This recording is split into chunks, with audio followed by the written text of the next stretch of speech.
buckle up for a new episode of Talk It Out with Pascal. I am your host, Jasmine Comendador. And I'm Alrei, Vera, and we're teaming up to bring you a podcast like you've never heard before.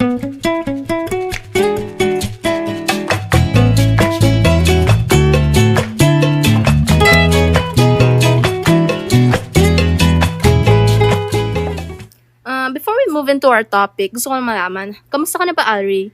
Ayos lang. Medyo stressed out kasi next week na yung periodical test. Same. I can relate to that. Today, we'll be tackling one of students' biggest enemies. Procrastination. How do you even fight procrastination? Isn't procrastination just about being lazy? If procrastination isn't about laziness, then what is it truly about? In this podcast, join us and we are going to find it out.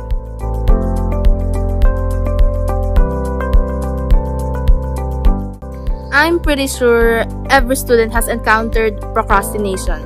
I'm curious, Alrei. Can you tell us about one of your most unforgettable procrastination experiences? Well, for me, there's no day that I don't procrastinate. Same. Like, for example, putting off my homework to the last minute, or perhaps studied for the test only a day before, or just by simply procrastinating my bath time. Now that I think back on it, I used to delay on practically everything, including eating my meals on time, that it resulted of me getting diagnosed with ulcer. What? My God, can you believe it? At such a young age? Like, at what age I was even diagnosed by it? Like, maybe when I was 10 or 11 years old? That's so young. Now look at me, permanently suffering from it. And that's it. Like, how about your most unforgettable experience? Me? Let me think about it. Oh, that one time.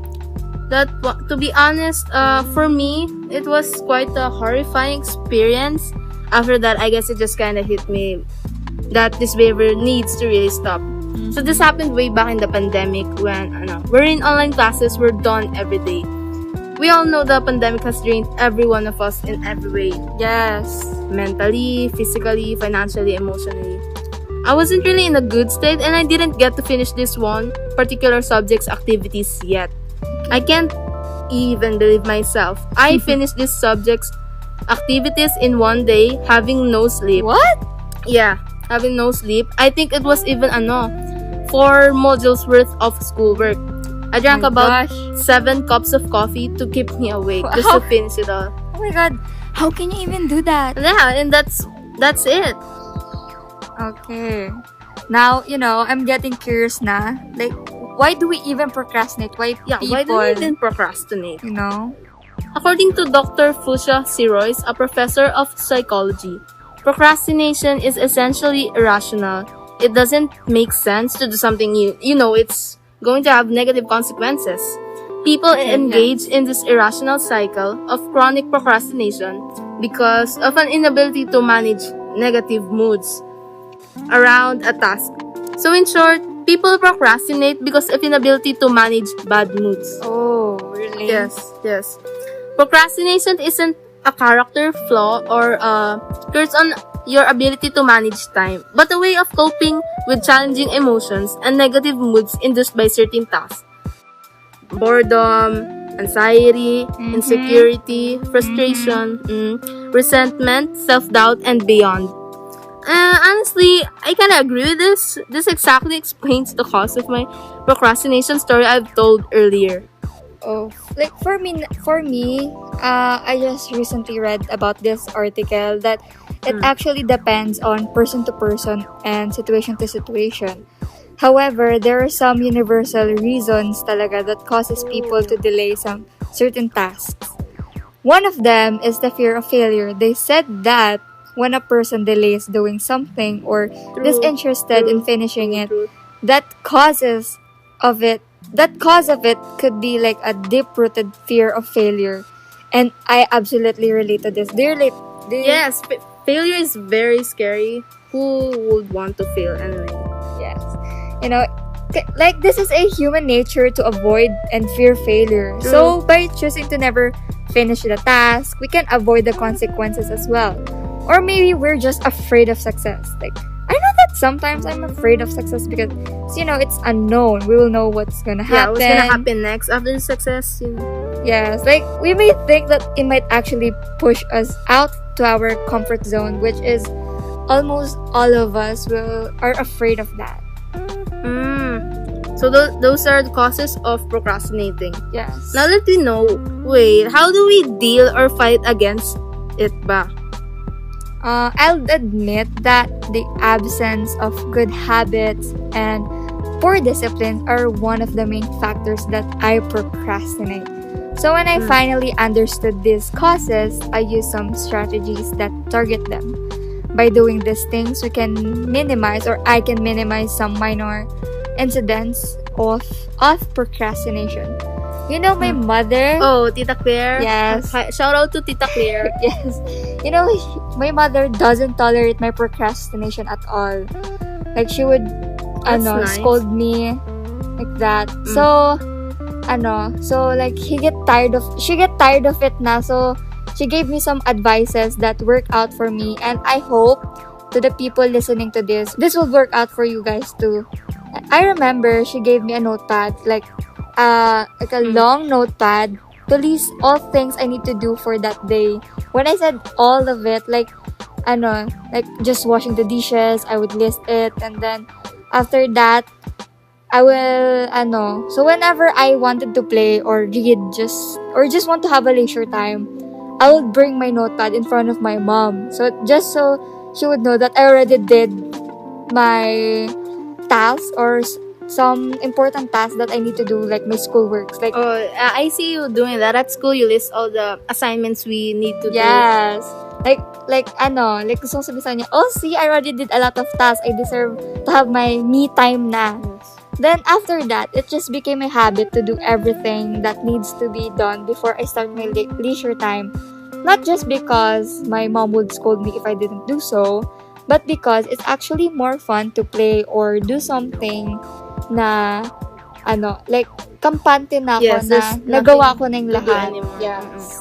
That's nice. That's nice. You have an accountability partner. Yes. Someone to remind you of your responsibilities so that you can avoid procrastination. Thank you, Mom. Thank you, Tita Claire. For me, one of the ways I combat procrastination that I find quite efficient is developing a reward system.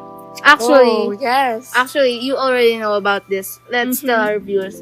Just recently, in our English class, our teacher, Ma'am Dianne, made us listen to this podcast about correcting bad habits.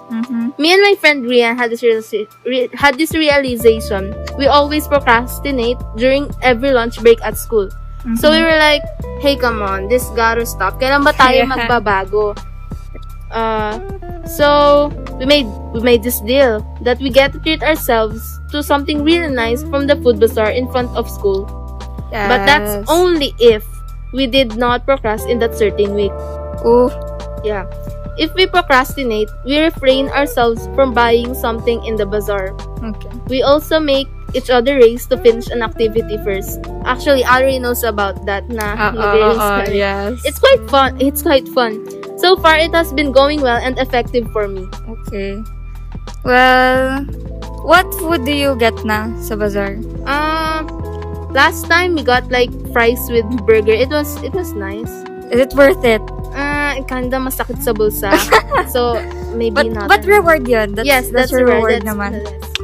Well, another thing is to reduce the number of decisions we need to make throughout the day. Every decision we make has an energy consequences. What I mean by this is, if you wake up in the morning, like, you need to ask yourself seriously, what do I need to do today? Well, Yes. You're about to procrastinate. Oh, just kidding. If we approach each new day without having given thought to what you want it to look like ahead of time, then you'll just waste a large portion of your energy thinking about what to do and what not to do. For example, like, just a simple thing na iniisip pa natin, like, should I wear this or wear that, True. eat this or that, True. do this schoolwork or later after taking a shower. Like, just like a while ago before coming here, I am late for like 10 minutes just because I'm torn between two clothes to wear. And okay. We're asking ourselves questions like this all day long. True. And this drain us of our self-control and make us tired, which leads us to procrastinating on whatever matters most in our life. What we should do is reduce the number of decisions we need to make during a given day by making those decisions ahead of time or creating habits around a certain areas of our life to boost our effectiveness and prevent us from draining our energy by thinking about whether to do them or not. Moving on to another way to overcome procrastination is to get rid of distractions. What I do is I uninstall or reduce my social media apps. Oh, same. Like a Yes. social media. TikTok, Yes. Twitter, I'm always on Twitter because on Twitter, madaming chika. Yes, That's so true. So true. So yeah, I reduce my social media apps because they are one of my top distractions in doing work. Another way is setting a time limit, commit for the time you have set, and take breaks as well.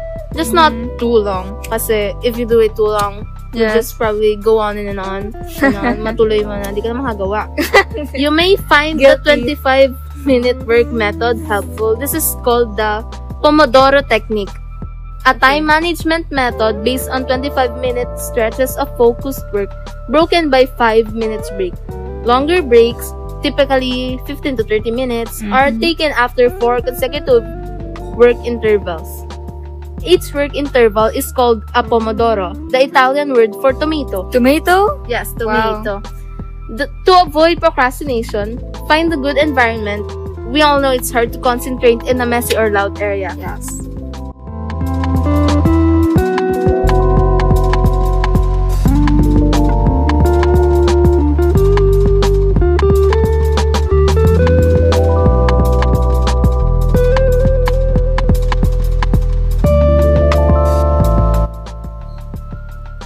And that's it. We surely had a very long time episode for today, right, Jasmine? True, my voice is getting tired na. Oh, same. But before ending our episode, we would like to thank our sponsor, Starbucks, brewed for those who love coffee. Thank you, Jollibee, for sending us lunch today. Langhap sarap, bida ang saya. And thank you, Jan and Tiffany, for making us Sabbath with you guys. Yes. Thank you for your house.